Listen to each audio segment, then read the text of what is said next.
味蕾都感覺唔同咗。之前啲菜試下好甜㗎，我直情覺得你咪傻㗎，啲菜點會甜㗎？呢個 sustainable 嘅策略融入到生活咧，我而家好開心。2週年我發現呢個不同咧係越嚟越明顯咯。Hello， 大家好啊，歡迎到私家加4個啊！喺今日嘅我咧已經斷食咗2週年啦嚇。破戒嘅日子咧，可能10隻手指都數得晒。2年之前咧，我冇諗過自己捱到2年，而2年後今日咧，我覺得有機會咧可以將呢個變做 lifestyle。咁所以咧，趁自己咧有機會後悔嘅時候咧，拍定啲片公諸於世，俾大家咧即係去望住我，譴責我嘛。如果我做錯嘅時候，咁同埋提一提啦。咁我唔係一個專業嘅醫生或者專業人士嘅任何意見，係覺得我係一個好普通嘅大叔咧，面對緊生命同埋健康嘅危機啊。所以咧，以下資料咧，其實都係根據 Dr. Berg 咧去了解出嚟，然後經過我自己實踐啫。咁大家咧有可能有唔同方法，個個體格唔同，個個時間個故事都唔同嘅。我分享呢斷食對我嘅好處，都係咧非常多啲我生活上我自己經歷嘅。咁大家都可以補充嘅。首先同大家溫故知新，斷食咩先啦？佢個溫故知新好長氣，我跳出嚟簡化一下 breath 接落嚟嘅意思。冇節制嘅進食會令到血糖飆升，胰島素就會高，然後就會出現肥胖、肝問題、炎症問題，跟住膽固醇、糖尿病、血壓問題就會3兄弟一齊嚟。咁斷食咧就係咧有一段嘅時間係不進食，咁啊令到咧你血糖上升機會同時間都減低，肝嘅負荷啊，整體講身體都休息啊，胰島素就會比較冇咁敏感啦。咁亦都可以順便減埋肥添㗎，即係解決晒啱啱嘅問題。如果一切做得啱嘅話，如果大家中意 topic 都俾個 like 啦，同埋有咩 comment 咧，大家互相 comment 啦。咁呢個頻道咧繼續會講湊4個小朋友嘅辛酸啦、故事啦、夫妻嘅營運關係啦，同埋個人嘅健康成長啦。如果中意頻道想繼續 follow 去見證住我生活嘅話，咁咧希望咧大家都可以撳 subscribe 啦，我哋就到10萬人啦。私家加4個分享湊4位小朋友上山下海經歷，我哋2公婆嘅活動、夫妻關係，同埋我個人嘅運動斷食記錄。多謝大家陪住我哋一齊成長啊！私家加4個。咁喺呢一刻嘅我呢，咁我自己一啲嘅主要嘅指標啦，都仲係穩定嘅。咁上集講過啦，咁我由個禮拜都痛風呢，到呢真係可能1年半先一次痛風，咁就係啱啱農曆新年嗰時咧試過一次痛風啦。咁磅數嘅話呢，其實一減就減落去179至182區間，而家係 exactly 一樣，冇再輕咗，都冇再反彈嘅。對我嚟講呢，斷食就係因為我仲想食曳嘢。你試想下，你本身係一個好曳嘅嘢，你血糖呢飆到去8咁樣，但係如果你可以靜止嘅時間有2/3嘅話咧，除數嚟嘅啫嘛，你就見到咧整日嘅血糖咧都係咧拉翻低嘅，因為你一食咗嘢，你就 take 咗個血糖上嚟，胰島素就開始分泌噶啦，你個肝就負荷重咗噶啦，佢落翻嚟時間可能係1個鐘、2個鐘、3個鐘，如果即係有糖尿病嘅人係咪？咁跟住咧，你喺4個鐘咧又彈翻上嚟喎，係嘛？佢又咁辛苦咧，你就食啲嘢，可能你。我 snacking 啦，最大嘅就係咁，可能半包薯片抌低，你以為好少咧，你成個血糖 mess up 晒嘅。所以斷食嘅話咧，你生活正常底下，你食嘅 food of choice， 我當你一樣，你唔好逼自己咧個 choice 有好大唔同先，一樣先。你試下淨係斷食，你食嘅嘢、食嘅量、食嘅 choice 咧，全部壓縮喺8個鐘，咁睇下個情況會點。斷食唔係代表唔食，斷食唔係代表絕食，亦都唔係代表我去揀好啲 choice of food 咧，所以就唔使斷食啦。唔同嘅喺呢2年入邊咧，我都遇咗好多嘅朋友啦、親戚啦、best friends 啦，都係同我講，斷食唔得㗎，斷食有4個問題咧，大家都覺得咧係解決唔到㗎。喂，唔方便喎，要抽16個鐘出嚟咧，唔食嘢，得8個鐘去食嘢。喂，其實啲時間亂晒㗎喎。嗱，咁就要睇視乎你係本身你中意食夜嘢人啦，定係一定要早起身要食早餐人啦。咁總之咧，你要揀一個16個鐘時間要空肚咯。我自己本身就唔係好食早餐嘅。咁其實咧，我最難戒咧就係夜晚之後嗰餐，即係宵夜啦。因為我本身夜瞓啊，可能係2點3點咁，最好就善用你6至8鐘瞓覺嘅分攤分開，前後4個鐘，係咪？瞓覺前4個鐘，瞓覺後4個鐘，咁中間你有6至8個鐘瞓緊覺，咁就16個鐘噶啦。對我嚟講係最方便嘅。咁即係你要自己適合你自己嘅 lifestyle 咯，唔係一定要戒邊餐嘅。你話直情咧，我早餐食，但我戒午餐晚餐，叫宵夜食飯，怪啲喎，知怪啲啊！即係你食好，但係 anyway， 即係揾翻你嘅節奏，唔係一定固定嗰16個鐘嘅，千祈唔好咁嘅迷思。只要你肯做嘅話，嗰16個鐘咧唔係咁死嘅咋。所以咧，如果你 set 得太死，大家試過減肥，快馬加鞭咁操啦，之後咪反彈翻，因為個 lifestyle 唔能夠 sustain 啊嘛。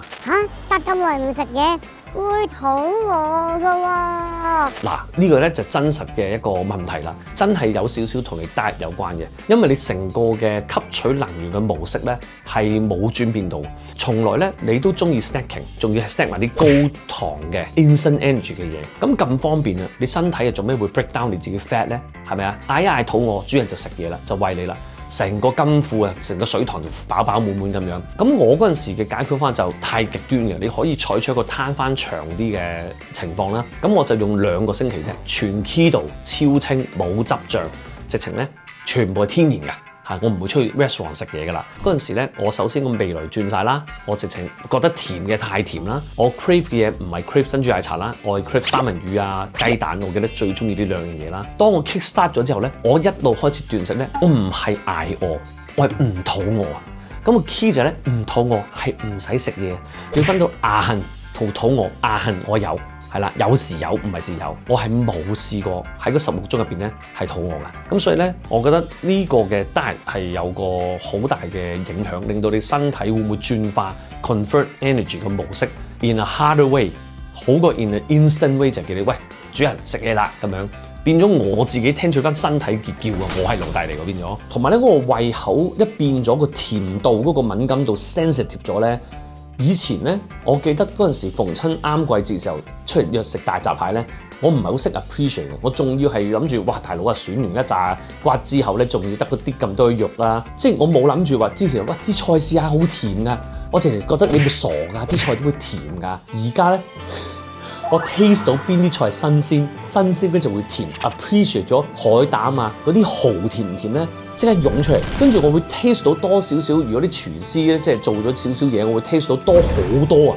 其實酸啊甜啊味蕾敏感咗好多。有冇試嗰個階段咧？基本上你一中意就食，一想要就珍珠奶茶嗰個階段咧，跟住食到咧唔知咩叫牙痕，即係會食到唔知咩肚餓，好似打開倉庫俾你入去偷嘢咁咧，冇咗個快感。其實諗翻轉頭咧，咁樣落去有啲心理病。而家咧唔好話餓自己啊，而家你會識得 appreciate 嗰個量同埋 appreciate 個質。呢個係我覺得係，就算1週年嗰個斷食咧，我都冇講呢個咁明顯嗰個嘅不同啊。2週年我發現呢個不同咧係越嚟越明顯咯。我尤其是咧，如果前一晚係曳嘅，飲咗珍珠奶茶咧。高糖嘢或者食得太飽自助餐咧，我下一朝起身係會肚餓嘅。咁我唔知嗰個科學原因係點解，但係咧我會估計就係因為你又叫醒翻你嗰個懶惰嘅系統咯，係嘛？你食咗一餐咁飽，係嘛？咁飽滿咁方便嘅。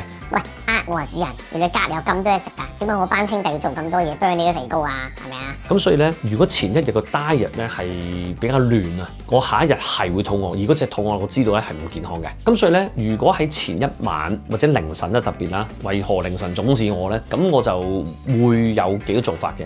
一咧就係最開心嘅做法，就係飲罐 Coke Zero 落去啦。咁當然啦，而家科學話冇 Coke Zero 冇對咩癌有影響又成咁樣。嗱，我不予置評啦，但係我唔同意我應該長期飲。第一，除咗對你健康有冇影響未知嚇，可能冇，可能有嘅，係咪？第二就係咧，你始終嗰個 Coke Zero 咧係令你個味蕾依賴，繼續依賴糖。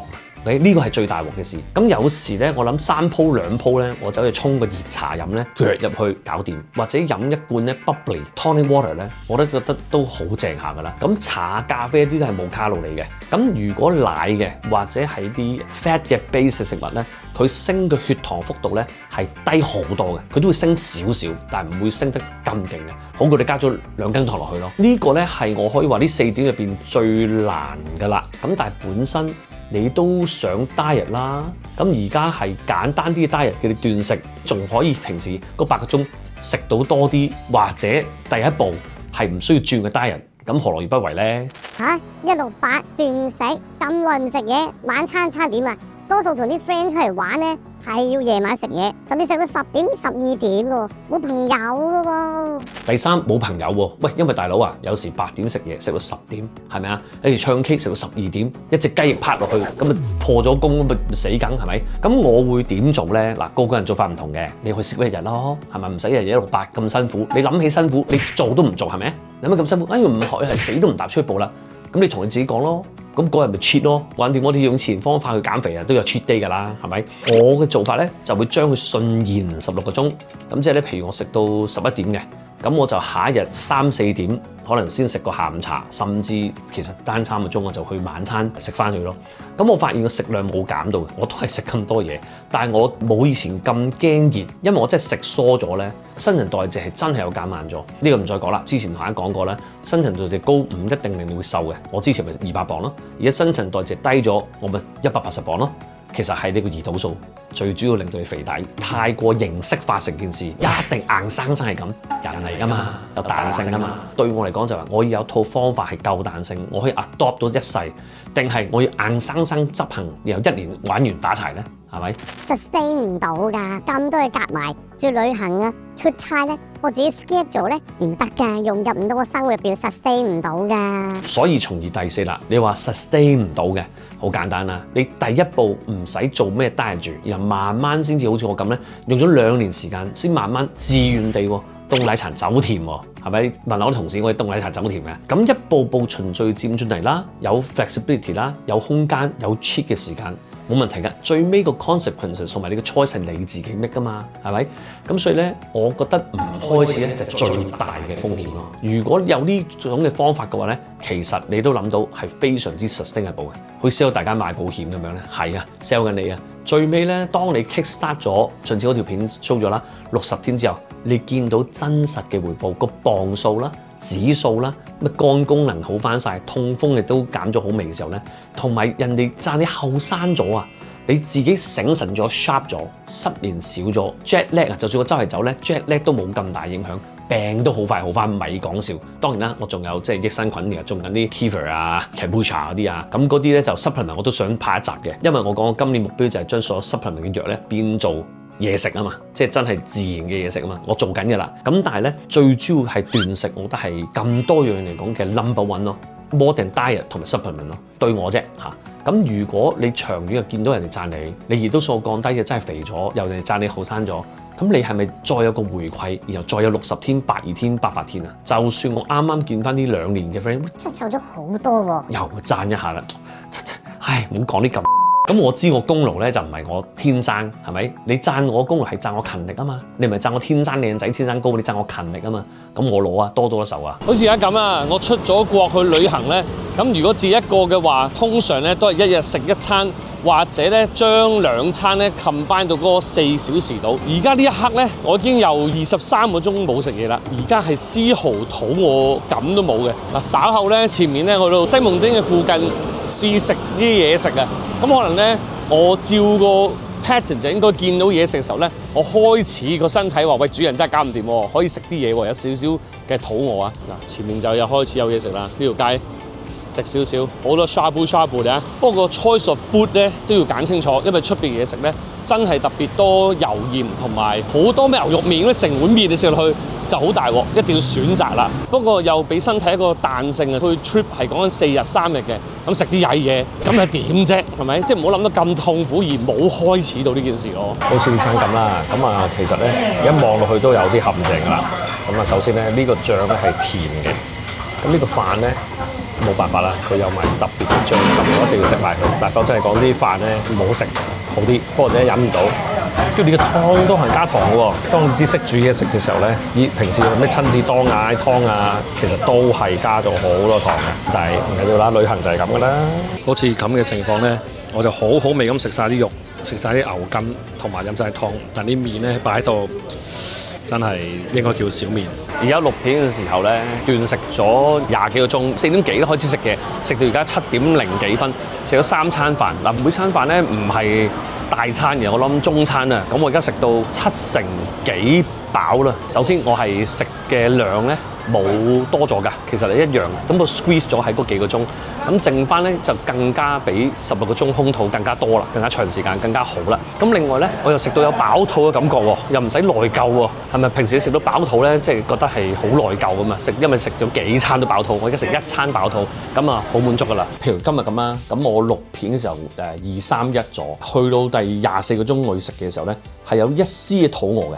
但係咧，我有時落機嘅時候啦，咁我會順便做個可能至少36個鐘至48個鐘嘅斷食。你會想象，喂，如果你16個鐘唔肚餓咧，你24個鐘、48鐘中間就會肚餓，即係捱餓啦。始終如果我知道會長啲斷食，中間係冇飢餓感嘅，其實咁有口痕感。但係當我 give up 咗話要食嘅時候咧，好似個身體會自己適應。當然啦，我都有講過中間咧就會手凍腳凍啦，一定要補充呢個電解質啦。呢個另外題外話嚟，一定係要嘅啦。其實嚇，因為尤其是24個鐘你唔進食咧，你一定要電解質，仲要係冇添加冇糖嗰隻。頸渴就梗會㗎啦，有人會 water fasting 啲，我未試過啊。咁點解有冇人去解釋咧？嗰個飢餓感係冇咗。如果咁長係嘛？我估計咧係因為吸取能源個 mode 咧會輕易轉咗。希望大家揾到你嘅方法，都有我覺得我而家適合咧自己嘅生活，有好嘅指標。當然未係最好，我會繼續努力。但係呢個 sustainable 嘅策略融入到生活咧，我而家好開心。比2年前咧頭嗰2個星期或者1個月咧，我覺得我死梗啊，斷食啊、choice of food 全部要改變晒咧。而家可以走盞位多好多，好開心，係咁嘅意思，唔係叫大家食我頭先食嗰啲所有嘢啊，大佬。如果唔係我痛風係仲要打波，根本我可能計痛風嗰幾日咪攤喺度咯，都唔喐。但係正正因為我仲想喐個身體，我仲想健康，老嘅時候喐到咁樣老 ，age well， 所以咧呢個警號對我嚟講好大嘅反省。我覺得今日要做咯，呢個 choice 你一定會 make 噶啦。不過你30歲做、40歲做，定係60、80歲真係喐唔到先 realize 要做咧，我唔想係後者咯。希望咧大家有任何補充，有任何你嘅故事分享咧，都係呈現喺 comment section 咧去留言啦。中意呢內容嘅健康題目嘅，記住俾 like 同埋 share 啦。見到大家 like 咧，我當大家讚咗我有恒心噶啦。私家加4個更多湊笑嘅小朋友啦、夫妻關係啦，同埋個人嘅健康成長之路，同大家一路去分享。都多謝大家陪我行呢個路啊！新嘅朋友記得訂閱啦，我哋就嚟到10萬啦。下次見大家，拜拜。如果大家都想學一下基礎投資知識，歡迎你訂閱我另一個頻道，我要做富翁啊！